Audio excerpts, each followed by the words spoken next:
नमस्कार दोस्तों, बहुत बहुत स्वागत है आपका इंडिया नाउ में और मैं हूं संदीप पाल। देश के 7 राज्यों की 13 विधानसभा सीट पर 10 जुलाई को उपचुनाव हुआ और जिसके वोटों की गिनती आज चल रही है यानी कि 13 जुलाई को। और 13 में से 7 सीटों के परिणाम आ भी गए हैं। कौन सा प्रत्याशी किस सीट पर जीता है, किस सीट पर टक्कर चल रही है, किस सीट पर कौन किस पर भारी पड़ा, ये सब आपको इस वीडियो में बताऊंगा। साथ ही एक और जो सबसे बड़ी बात निकल कर सामने आ रही है वो ये कि इंडिया अलायंस इस उपचुनाव में एनडीए पर भारी पड़ा है और कड़ी टक्कर दी है और कई सीटों पर जीता है। वहीं एनडीए 13 में महज 2 सीटों पर टक्कर देता नजर आया है और 1 सीट पर जीत भी गया है। तो 13 में से सिर्फ 2 सीटों पर एनडीए आगे चल रहा था या कहें 1 सीट जीत ली है। वहीं बाकी बची 11 सीटों पर इंडिया अलायंस का दबदबा है और धमक है। इंडिया अलायंस के प्रत्याशियों ने कड़ी टक्कर दी है और कई सीटों पर वो जीत भी गए हैं। तो इस वीडियो को पूरा देखिए और समझिए इस उपचुनाव में हार जीत के क्या मायने हैं, इसका प्रभाव आगामी लोकसभा चुनाव या कहें आगामी जो राज्यों में चुनाव होने वाले हैं, फिर चाहे वो महाराष्ट्र का चुनाव हो, हरियाणा का चुनाव हो, बिहार का चुनाव हो या फिर 2027 में होने वाला यूपी का चुनाव हो। तो चलिए सबसे पहले आपको बताता हूँ सिलसिलेवार कि किस सीट पर कौन सा प्रत्याशी जीता जिसके नतीजे अब तक आए हैं।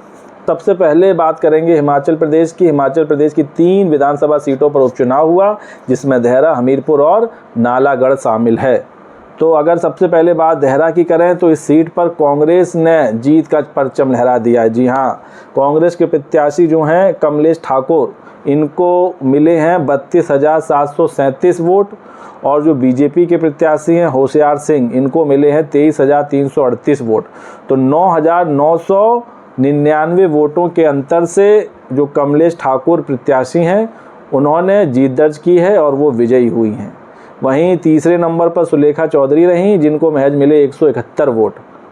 तो इस सीट पर जो मुकाबला था वो कांग्रेस और बीजेपी के बीच था जिसमें कांग्रेस की कमलेश ठाकुर जीतने में सफल रहीं। इसके अलावा बात करते हैं दूसरी सीट हिमाचल प्रदेश की जो है हमीरपुर। इस सीट पर भी टक्कर कांटे की रही क्योंकि यहाँ जो जीत का अंतर था वो बेहद कम रहा। अगर थोड़ा और जोर लगाते कांग्रेस वाले तो शायद ये सीट भी जीत जाते। इस सीट पर आशीष शर्मा बीजेपी के, इनको मिले हैं 27,071 वोट और जो कांग्रेस के पुष्पेंद्र वर्मा हैं इनको मिले हैं 25,470 वोट।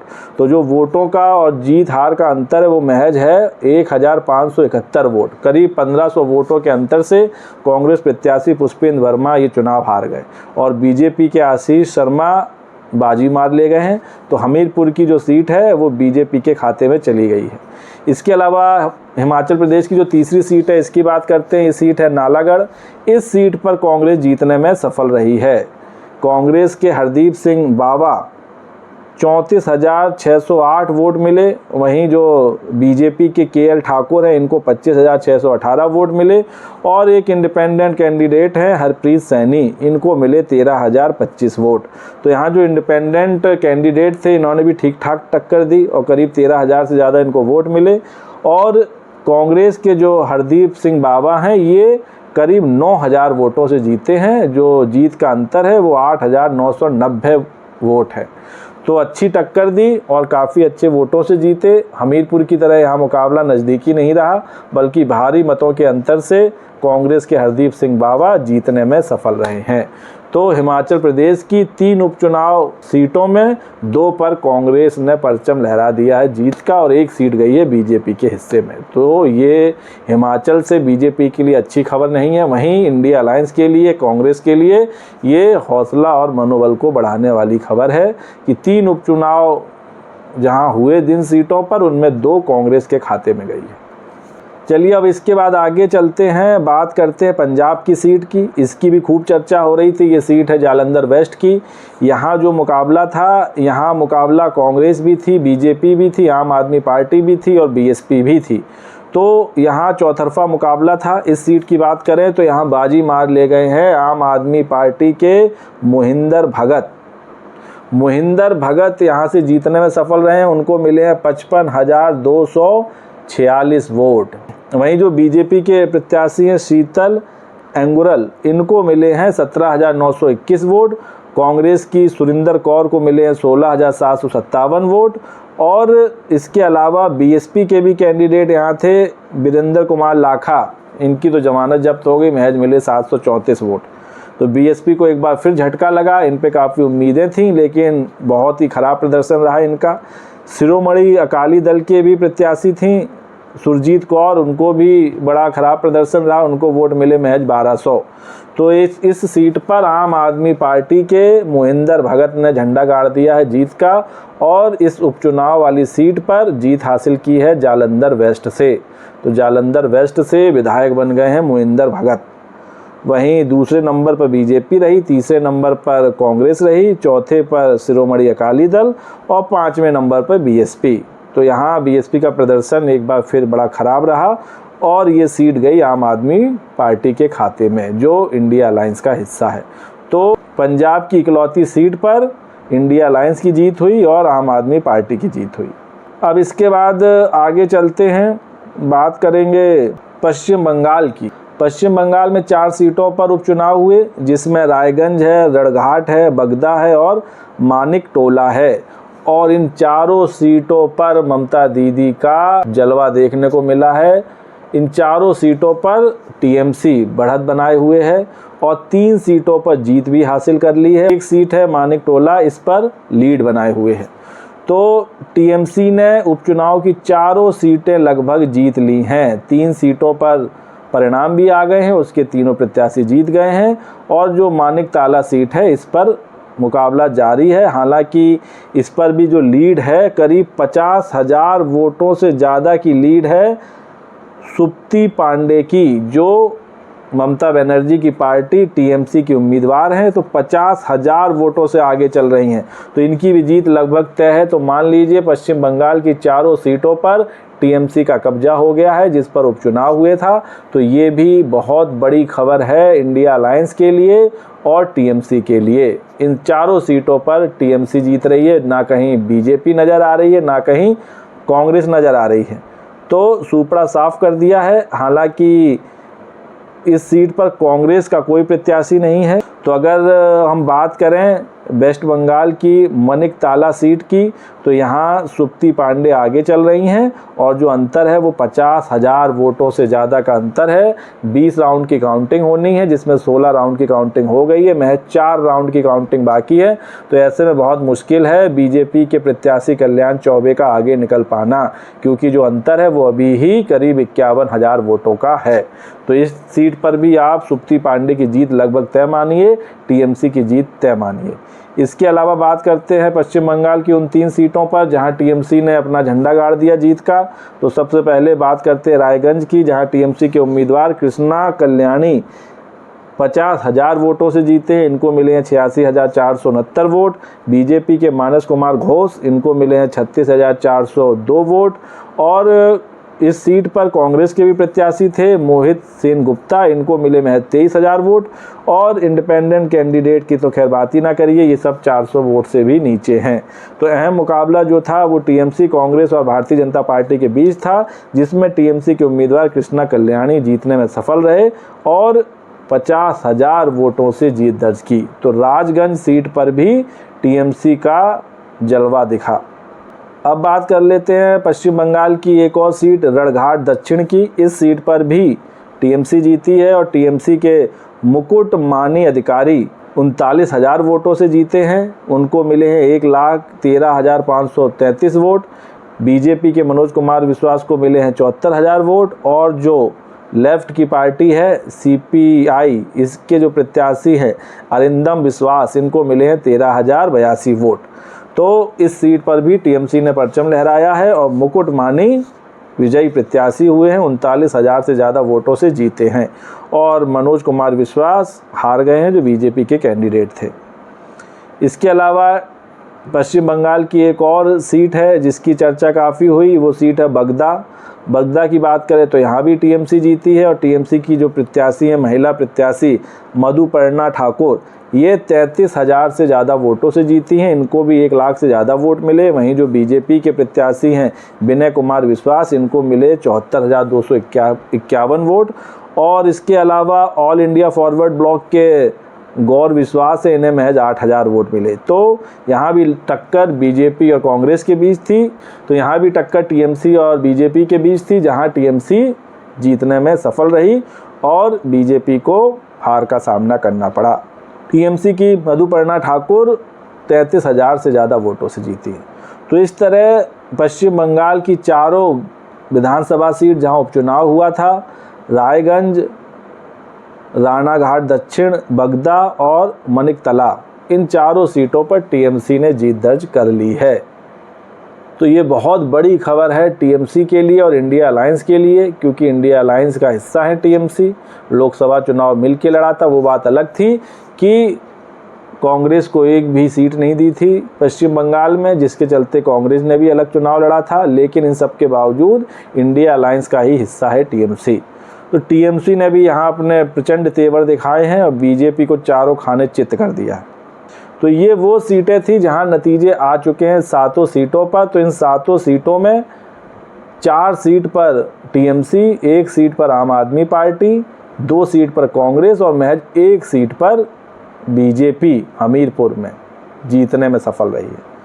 अब इसके अलावा उन सीटों की बात करते हैं जहां लीडिंग प्रत्याशी किस पार्टी के चल रहे हैं। तो सबसे पहले बात करते हैं बिहार के रुपौली की। इस सीट की चर्चा भी खूब हो रही थी। यहाँ जो मुकाबला है वो जेडीयू के प्रत्याशी कलाधर मंडल और आरजेडी की प्रत्याशी बीमा भारती और निर्दलीय प्रत्याशी शंकर सिंह, ये कड़ी टक्कर देते नजर आ रहे हैं। और इस सीट पर जो निर्दलीय प्रत्याशी हैं शंकर सिंह, ये बढ़त बनाए हुए हैं, 8,000 से ज़्यादा वोटों से आगे चल रहे हैं और 13 में 12 राउंड की काउंटिंग हो गई है, सिर्फ 1 राउंड की काउंटिंग बाकी है। तो इनकी भी जीत लगभग तय मानी जा रही है, क्योंकि वोटों का अंतर 8,000 से ज़्यादा है। वहीं दूसरे नंबर पर कलाधर प्रसाद मंडल रहे हैं, जो नीतीश कुमार की पार्टी जेडीयू के उम्मीदवार हैं, और बीमा भारती ये आरजेडी की उम्मीदवार हैं। जो लोकसभा चुनाव हुए थे तो इन्होंने विधायकी से इस्तीफा देकर पूर्णिया से लोकसभा सीट से चुनाव लड़ा था आरजेडी के टिकट पर, जिसमें इनको हार का सामना करना पड़ा था। और जो पप्पू यादव थे, निर्दलीय प्रत्याशी थे, वो जीतने में सफल रहे थे। तो पूर्णिया लोकसभा सीट से भी निर्दलीय प्रत्याशी पप्पू यादव जीतने में सफल रहे और अब रुपौली विधानसभा सीट पर भी निर्दलीय प्रत्याशी शंकर सिंह आगे चल रहे हैं और इनकी जीत लगभग तय मानी जा रही है। ये बहुत बड़ा सेटबैक है। इसकी बारे में किसी ने सोचा भी नहीं था कि निर्दलीय प्रत्याशी शंकर सिंह आरजेडी और जेडीयू के प्रत्याशी को टक्कर दे देंगे और करीब करीब जीत हासिल कर लेंगे।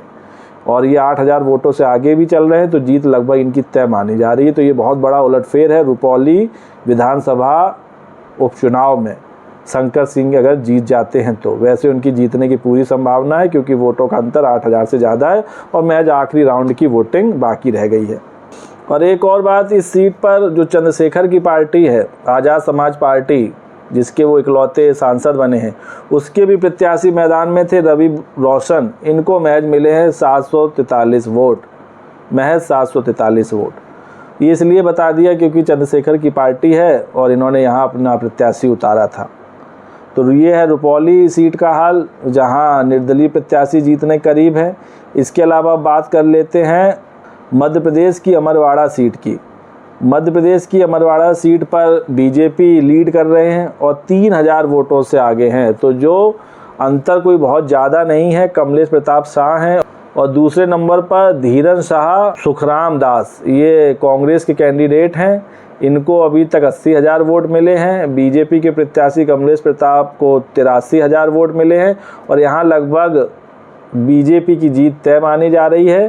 3,000 वोटों से वो आगे चल रहे हैं और लगभग उनकी जीत तय है। तो इस सीट पर बीजेपी जीतती नज़र आ रही है। तो ये जो मध्य प्रदेश की इकलौती सीट थी जहां उपचुनाव हुआ, इस सीट पर बीजेपी जीतती नज़र आ रही है।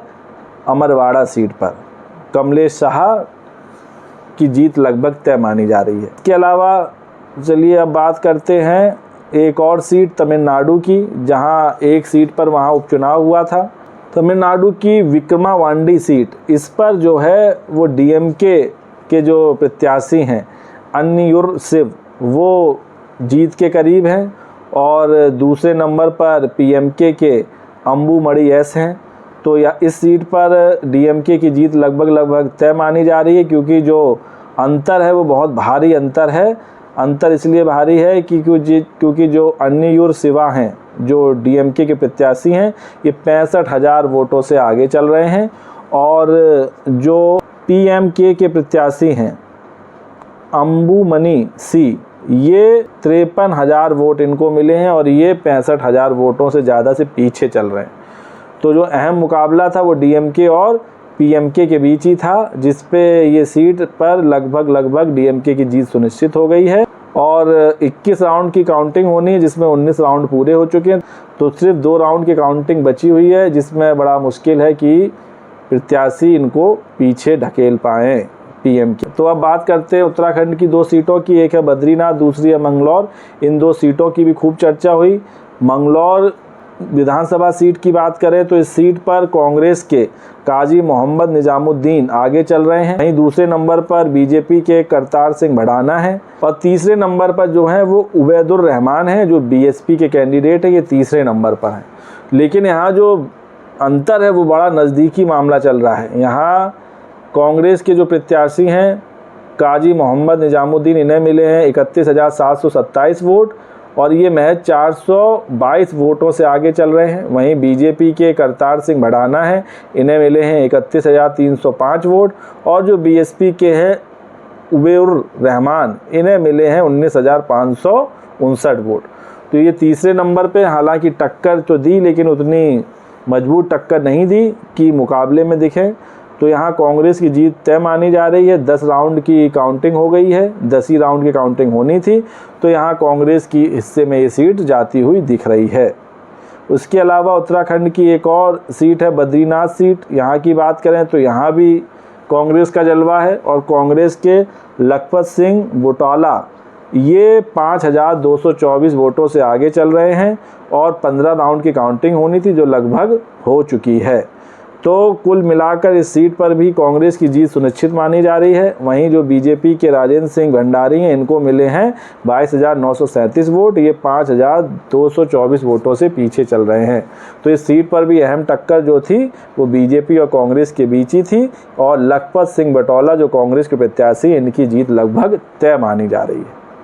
तो इन जो 13 विधानसभा में उपचुनाव हुए थे, इनके जो नतीजे आए हैं उसमें 13 में महज 2 सीटों पर बीजेपी जीतती नज़र आ रही है। एक सीट पर जीत गई है हिमाचल की हमीरपुर सीट पर, वहां से जो बीजेपी के प्रत्याशी हैं आशीष वर्मा, उन्होंने जीत हासिल की है। और दूसरी सीट है एमपी की अमरवाड़ा, यहाँ पर जो बीजेपी के कमलेश शाह हैं, ये करीब 450 वोट से आगे चल रहे हैं, तो यहाँ भी लगभग जीत इनकी पक्की मानी जा रही है। तो महज 13 में 2 सीटों पर बीजेपी की जीत हासिल हुई है। वहीं बाकी बची 11 सीटों पर इंडिया अलायंस की जीत दर्ज हुई है, जिसमें 4 सीटों पर टीएमसी जीती है अपनी चारों विधानसभा सीटें जहां पर उपचुनाव हुआ। इसके अलावा जो कांग्रेस है वो हिमाचल में 2 सीटें जीती हैं 3 में से, और जो उत्तराखंड की दोनों सीटें मंगलौर और एक और सीट है जिसका नाम है बद्रीनाथ, इन दोनों सीटों पर भी कांग्रेस जीतती नज़र आ रही है, और जीत भी गई है लगभग, बस औपचारिक ऐलान बाकी है।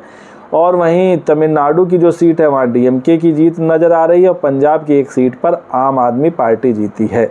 तो इस तरह अगर आप पूरे चुनावी कैलकुलेशन को देखें तो टीएमसी 4, कांग्रेस 4, 1 सीट आम आदमी पार्टी, 1 सीट डीएमके और 2 सीटें बीजेपी। तो इंडिया अलायंस के खाते में 10 सीटें जाती दिख रही हैं, जिसमें 4 टीएमसी की हैं, 4 कांग्रेस की हैं। तो इंडिया अलायंस की इस उपचुनाव में बड़ी प्रचंड जीत हुई और धमाकेदार जीत हुई। पश्चिम बंगाल में तो टीएमसी ने अपनी 4 सीटें जीत ली, उत्तराखंड में कांग्रेस ने 2 सीटें, और हिमाचल प्रदेश में भी 2 सीटें निकाल दी। जालंधर वेस्ट में आम आदमी पार्टी सीट जीत गई, और सिर्फ मध्य प्रदेश की जो एक सीट थी वो और हमीरपुर सीट जो हिमाचल प्रदेश में है, उन 2 सीटों पर बीजेपी जीतने में सफल रही है। तो ये जो नतीजे आए हैं, ये नतीजे बीजेपी के लिए और एनडीए के लिए चिंता बढ़ाने वाले हैं। वहीं इंडिया अलायंस के लिए मनोबल बढ़ाने वाले हैं। जिस तरह लोकसभा चुनाव में इंडिया अलायंस ने टक्कर दी और नौबत करीब 50-50 पर आती रह गई, और जिस तरह ये उपचुनाव में इंडिया अलायंस ने परफॉर्मेंस किया है, ये वाकई मनोबल बढ़ाने वाला है। ऐसे में इसके जो नतीजे हैं और जो निष्कर्ष निकल कर आ रहे हैं, इसका प्रभाव आपको यूपी के 2027 के विधानसभा चुनाव में, हरियाणा के विधानसभा चुनाव में, महाराष्ट्र के विधानसभा चुनाव में और बिहार के विधानसभा चुनाव में दिखना तय माना जा रहा है। 13 सीटों पर हुए उपचुनाव के नतीजे इंडिया अलायंस का जोश बढ़ाने के लिए काफ़ी हैं। और कुछ महीनों बाद जो यूपी में 10 विधानसभा सीटों पर उपचुनाव होना है, उसकी तैयारियों को भी जोश मिलेगा और यूपी में अब बीजेपी की लड़ाई और मुश्किल हो जाएगी, क्योंकि जिस तरह के परिणाम इन उपचुनाव में आए हैं तो कहीं ना कहीं ये इंडिया अलायंस का मनोबल बढ़ाने वाले हैं। वहीं बात करें बीएसपी की, तो बीएसपी के लिए फिर से उपचुनाव में कुछ भी निकलकर सामने नहीं आया। 2 सीटों पर उसने अपने कैंडिडेट उतारे थे, जालंधर वेस्ट और मंगलौर सीट से। दोनों सीटों पर ही प्रत्याशियों का परफॉर्मेंस बेहद ख़राब रहा और कहीं भी टक्कर में नज़र नहीं आए। तो दोस्तों, आपको क्या लगता है इस उपचुनाव के नतीजे आने वाले विधानसभा चुनावों और आगामी लोकसभा चुनाव के लिए क्या रास्ते खोलेंगे, क्या प्रभाव रहेगा? अपनी राय कमेंट्स करके बताइए। वीडियो पसंद आया हो तो चैनल को लाइक, शेयर और सब्सक्राइब करना ना भूलिए। तब तक के लिए नमस्कार।